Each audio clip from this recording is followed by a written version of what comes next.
Have you ever wondered where you would get if you crossed a school teacher with a vampire hunter? You would get a character that rarely curses, almost always has a plan, but is willing to rip your heart out. Blood Magic by R.L. Collins has been released on Amazon. Welcome to Blood Magic, the podcast. This is episode number 13, lucky number 13. Selina and the Guardians are on Tiki Island, about to have a vampire battle. Vampires, I gasped. Our gear was in Missy's bedroom. Before we crossed the living room, the door burst open. Vampires swarmed the cabin. In seconds, we were surrounded by fangs, claws, and guns. A particularly squat and dark-haired vampire parted the sea of monsters. Ah, Selina and her pathetic band of brothers. He leered, revealing yellowed fangs. Cooperate with us, and your friends won't be hurt. What exactly do you want? I asked carefully. He cackled with glee. I want to play a drinking game with you. The vampire leader had the men line up and tied them to dining room chairs with chains in a row in front of the fireplace. Duct tape covered their mouths. Each brother had a thug behind him, wielding a gun. I sat at the table. I was bound as well, but my mouth was free. Ophelia's necklace hung from the sink faucet where the vampire had thrown it. It continued to grow white hot. The squat vampire stood next to me and leaned down to growl in my ear. Marcus has heard of your talent in India. I'm here to see what is truth and what is gross exaggeration.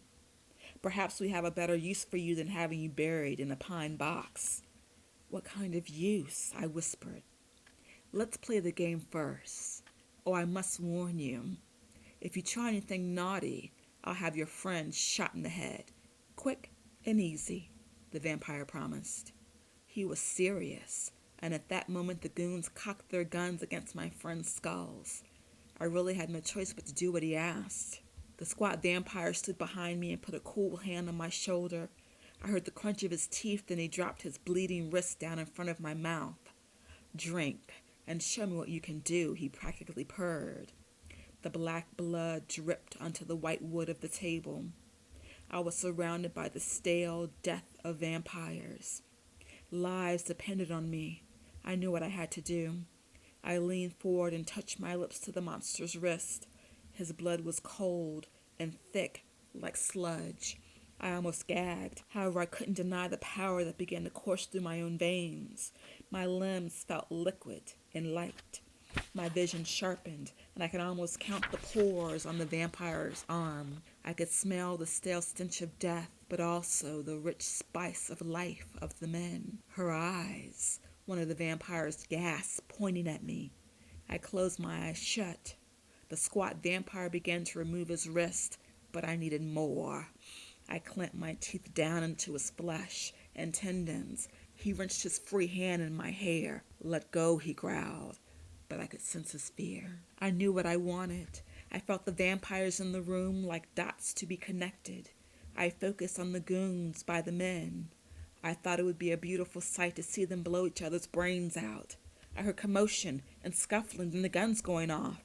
Then the melee began. Vampires were shooting at each other, afraid and panicked. The vampire behind me wrenched my head back and my teeth tore the flesh from his arm as he was shot in the shoulder and chest. He yowled in pain. He grabbed me around the neck with his good arm and hissed in my ear, "Stop this, or I'll string you up like a rag doll." I suggested the vampires run far away, and they began to stream out of the cabin. The squat vampire was fighting my compulsion. He grabbed me around the neck and proceeded to attempt to crush my windpipe. I tried to maintain focus on the group and impress upon them the need to leave while also sliding my way into the squat vampire's mind to release me. I realized I wasn't practiced enough to do both at the same time. The blood gave me power, but I was still human and needed my breath. I was losing consciousness. I saw stars winking in and out before my eyes. The squat vampire leaned down to whisper, "The next time we meet, it will be your funeral." Then all was black. I woke to a woman cooing in my ear. Oh, Selina, poor Selina. I opened my eyes to see Missy trying to position a bolt cutter on my chains. She cut them quickly and efficiently. "Missy, you okay?" I asked her. Yes, I'm so very sorry. I saw those men come out of nowhere while I was getting the laundry. I was scared and hid in the woods. The men, I gasped as the chains dropped away. I turned to see the living room. It was trashed. Furniture was ripped, shot, and overturned. The men were still chained to their chairs that were tipped over and spread out over in front of the fireplace. I grabbed Missy's bolt cutter and began to work on them, stripped off the duct tape. Everyone was okay. A little banged up and scratched, but none of them had been shot during the vampire chaos. We were reviewing the night's events and reassuring one another when there was a whirring outside the cabin. We ran outside. It was dawn. We had survived another night. From the sky high above, a helicopter was landing in front of Missy's cabin. A man with blue hair, built like a refrigerator, got out of the passenger side. It was Gerald. He waved and grinned at us. Well, are you guys going to stand there and stare, or do you need a ride home? We didn't have to be asked twice. We ran back inside. We ran back inside to grab our gear. I grabbed Ophelia's necklace off the kitchen counter. We were ready to get off that island. Missy begged to come with us. She was too terrified that the strange men would come back and get her while she was all alone. We all piled into the helicopter and headed back to Virginia. We touched down at the private airport in Richmond, Virginia, hours later. Once through the terminal, a black SUV waited to take us back to the mansion. Everyone was in good spirits but anxious for the security the brothers' home provided. We also needed to strategize our next move. It was clear that Marcus knew I was the one. He seemed to temporarily suspend his need to kill me to see what my power would be able to do. Hell, I didn't even know what my powers could do. I definitely wasn't sure how to go about testing them. Devlin's blood gave me the visions. Pure vampire blood gave me temporary mind control over the monsters. I wondered if I would be able to control Marcus if I was close enough to him. Could I get him to self-destruct and in his nightmare quest for power? At the house we unloaded ourselves, our gear, and gratefully entered. We dispersed to our respective rooms. Devlin showed Saju and Missy to guest rooms upstairs. I went to the room that I shared with Devlin. My most pressing need was for a shower. I found an extra set of clean clothes in my pack and set those on the counter in the bathroom. There were fresh white towels hanging on the rack by the door.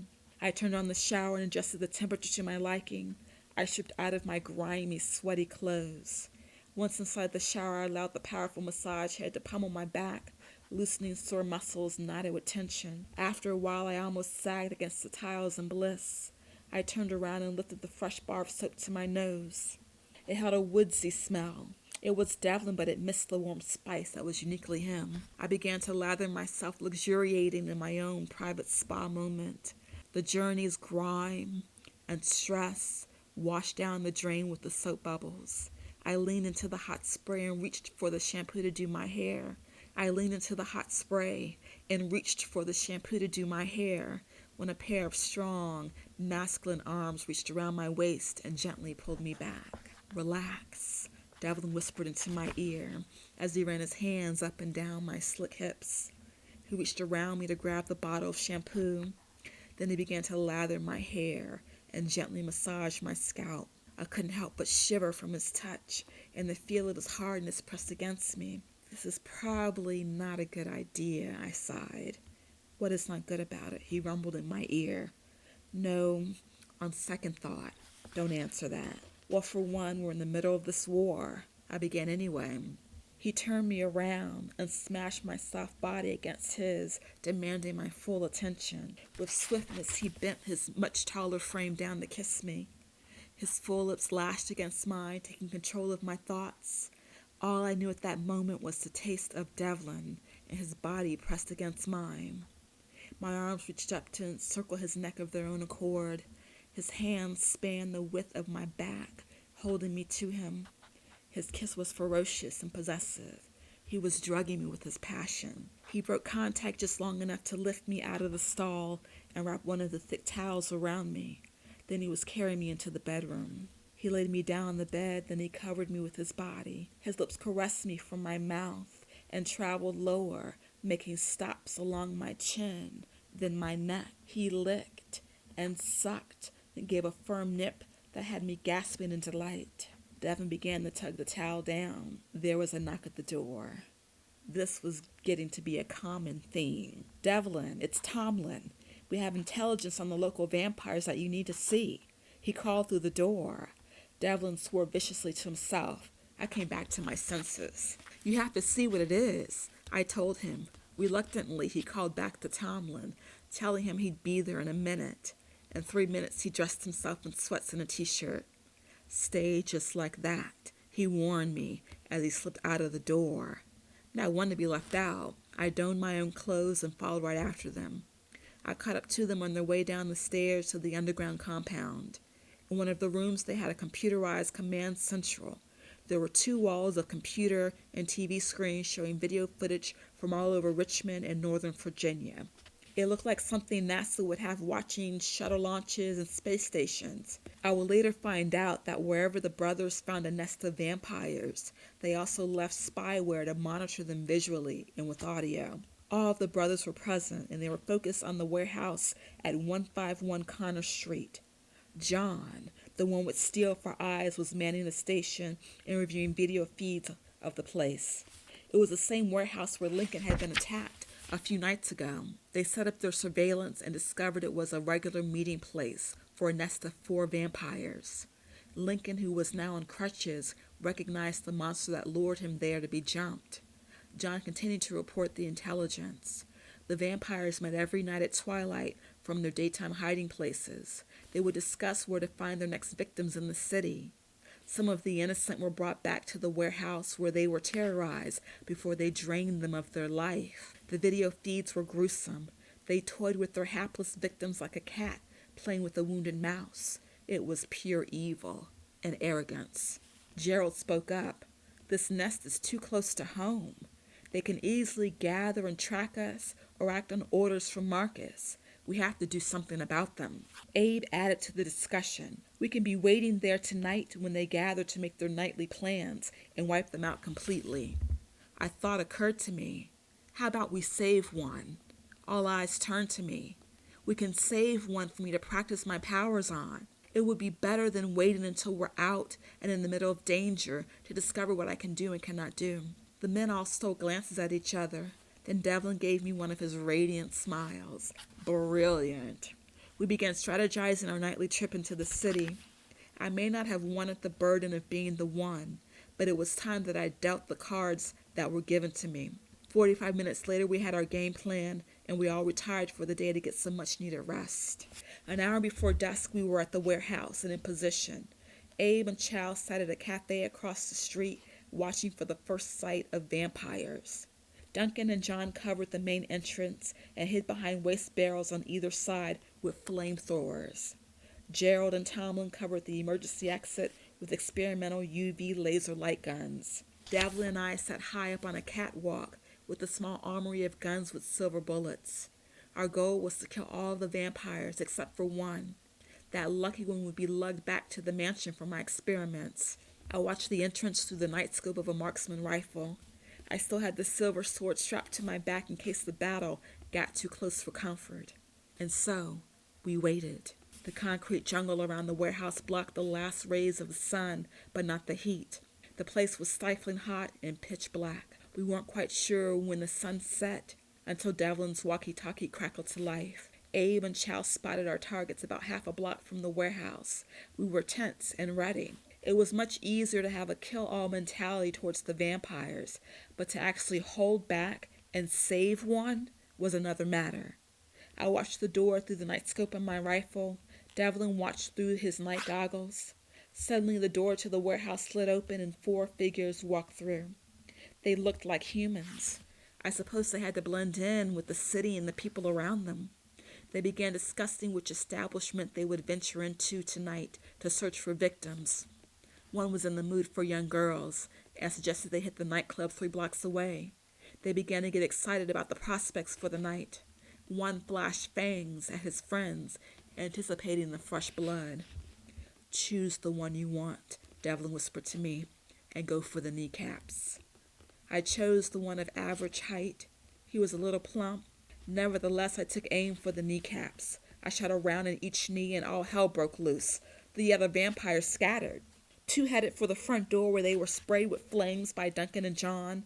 The fourth one ran for the back door where he was caught by the UV light in the face. Gerald's aim was right on target. The vampire's howl of pain echoed in the warehouse as his face swelled, then his skull exploded in brains and other flying bits. The wounded vampire tried to drag himself behind some cover across the filthy floor of the warehouse. We descended on him. Tomlin and John wrapped him in silver chains and put a rubber gag in his mouth. The silver burned him everywhere it touched bare skin, but he would live for our purposes. Then the two men dragged the vampire outside where Abe and Chow pulled up the rear of the van to the door. Tomlin and John lugged our monster into the back seat like a sack of trash. We all packed into the van. We felt good having the first part of our mission accomplished. Thank you for listening. Come back same time, same place, and enjoy the interrogation of Selina's vampire captive.